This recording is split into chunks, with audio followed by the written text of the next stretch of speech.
दोस्तों तो आज मैं आपको ऐसे टिप्स एंड ट्रिक्स बताने वाला हूं जिससे आप बिना कोई एक पैसा दिए, बिना कोई सिस्टम को अपग्रेड किए आप इजीली अपने कंप्यूटर को फास्ट कर सकते हैं, वो भी कुछ सेटिंग्स को सिर्फ चेंज करें। तो चलिए जल्दी से स्क्रीन पर लेकर चलता हूं बिना कोई टाइम वेस्ट करते हुए और आपको बताता हूं ऐसी कौन सी ट्रिक्स होने वाली है जिनसे आप अपने पीसी को बहुत ज़्यादा फास्ट कर सकते हैं बिना कोई अपग्रेड किए। चलिए चलते हैं स्क्रीन पर।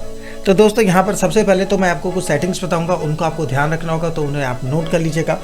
तो यहाँ पर सबसे पहले तो हम विंडो के बटन को प्रेस करेंगे और यहाँ पर हम टाइप करेंगे सिस्टम कॉन्फ़िगरेशन। तो यहाँ पर जैसे आपके पास ये सिस्टम कॉन्फ़िगरेशन का ऑप्शन आएगा तो आप इस पर क्लिक कर देंगे।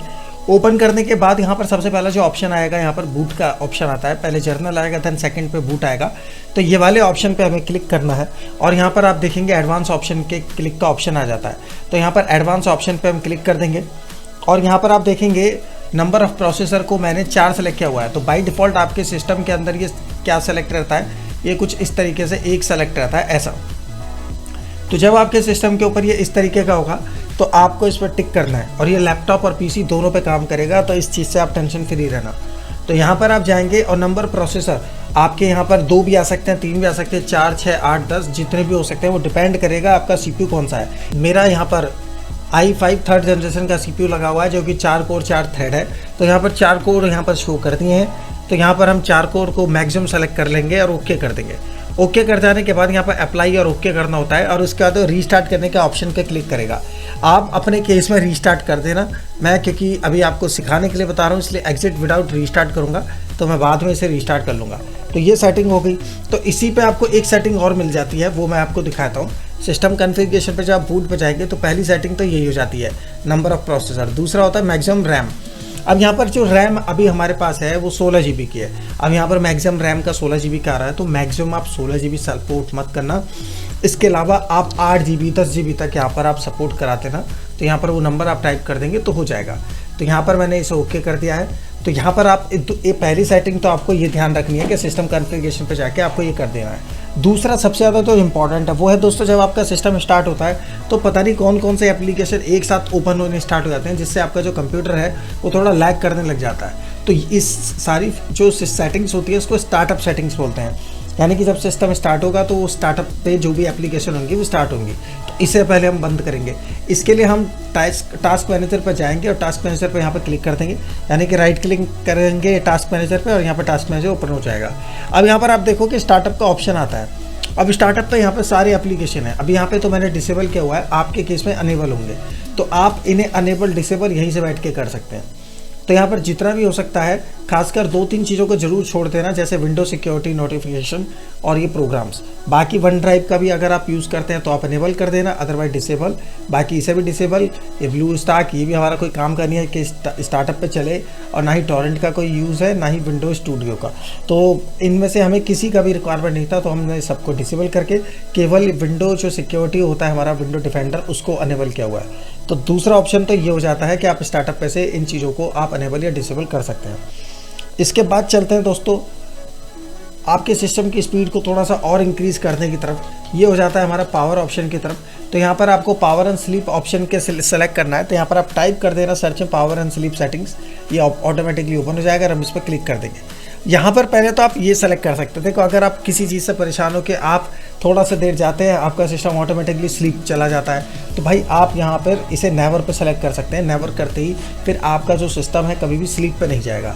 यानी कि ऐसा नहीं है कि आपने थोड़ी देर के लिए छोड़ दिया तो सिस्टम पूरा बंद ही हो गया, फिर आप दोबारा लॉगिन करते हैं, तो वो आप यहाँ से डिसेबल कर सकते हैं। बाकी यहाँ पर आप ये कर सकते हैं कि आपका जो सिस्टम है वो ऑफ कितनी देर में हो जाए। तो यहाँ पर आप इसी चीज़ को यहाँ पर स्क्रीन जो होती है वो ऑफ कितनी देर में हो जाए, तो मैंने यहाँ पर नेवर कर दिया है। आप यहाँ पर 1 मिनट 2 मिनट सेलेक्ट कर सकते हैं ताकि थोड़ी देर बाद ही स्क्रीन बंद हो जाए, सिस्टम बंद ना हो। अब यहाँ पर चलते हैं एडिशनल पावर सेटिंग्स पे। तो यहाँ पर जब हम इस पर क्लिक करते हैं तो दोस्तों यहाँ पर आते हैं 3 ऑप्शन, बैलेंस, पावर सेवर और हाई परफॉर्मेंस। यहाँ पर आपको स्पीड इंक्रीज़ करने के लिए हाई परफॉर्मेंस को सेलेक्ट करना होगा हर समय। अगर आप स्पीड अच्छी बनाए रखना चाहते हैं तो हाई परफॉर्मेंस पे आप सेलेक्ट करके रखेंगे। ये करने के बाद ये 3 सेटिंग जो मैंने आपको बताई, ये तो आप यहाँ पर कंप्लीट कर सकते हैं। इसके बाद जो नेक्स्ट सेटिंग आती है वो आती है दोस्तों फालतू की जो टेम्प फाइल होती हैं, जो फालतू का जब भी हम कोई भी ब्राउजिंग वगैरह ओपन करते रहते हैं तो सिस्टम उसकी एक टेम्परेरी फाइल बनाता रहता है जो कि सी के अंदर जगह बनाती रहती है। तो उसको हम कैसे रिमूव करेंगे, उसमें हम %% यहाँ पर टाइप कर देंगे, विंडो R बटन प्रेस कर लेना, यहाँ पर रन ओके। अब यहाँ पर सारी दुनिया भर की जितनी भी टेम्प फाइल थी वो सारी आ जाएंगी। आपको इन पर क्लिक करके केवल एक ही चीज़ करनी है, वो है सेलेक्ट करके सबको एक साथ डिलीट कर देना है। डिलीट करते ही वो सारी की सारी फाइल डिलीट हो जाएंगी, जो भी टेम्प फाइल होंगी वो सारी डिलीट होंगी, बाकी जो इंपॉर्टेंट होंगी वो नहीं होंगी। तो उसके लिए आप उन्हें नॉर्मल स्किप कर देना, बाकी सबको डिलीट मारना। तो ये कुछ इस तरीके से दूसरा ऑप्शन मैंने आपको बताया।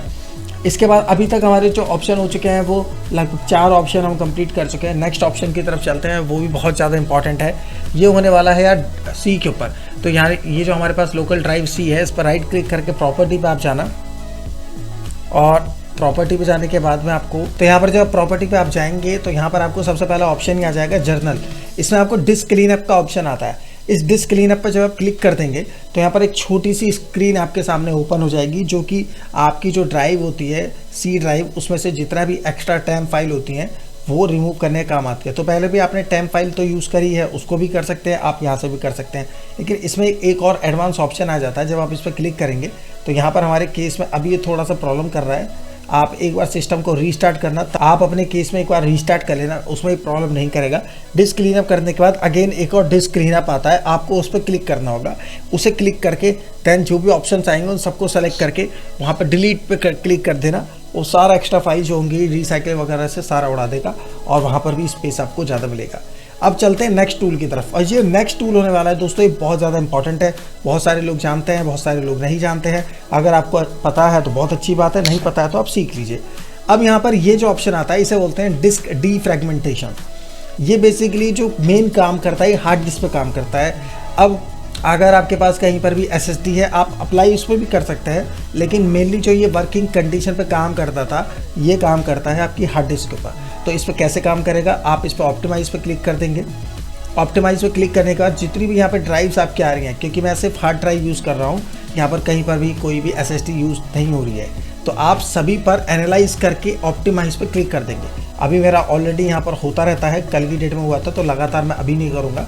तो यहाँ पर आप चाहो तो इसकी चेन सेटिंग करके शेड्यूल भी तैयार कर सकते हो कि आपका ये कब चलेगा, वीकली में चलेगा, कब चलेगा, वो सारा आप यहाँ पर सेट कर सकते हो। आप पर्टिकुलर एक ड्राइव को आप यहाँ पर कर सकते हैं। जैसे मेरी ये वाली ड्राइव है, इस पर कभी रन नहीं हुआ है, तो मैं यहाँ पर एनालाइज पे क्लिक करूँगा। इसमें थोड़ा टाइम लगता है, डिपेंड करता है कि आपके हार्ड डिस्क है या पेन ड्राइव है, वो कितना स्पेस लेती है, कितनी बड़ी है वो, उसमें थोड़ा सा टाइम लगेगा, उसके लिए आप थोड़ा सा वेट करना। तो यहाँ पर जैसे ही एनालाइज कंप्लीट होगा उसके बाद आपको ऑप्टिमाइज पर क्लिक कर देना होगा।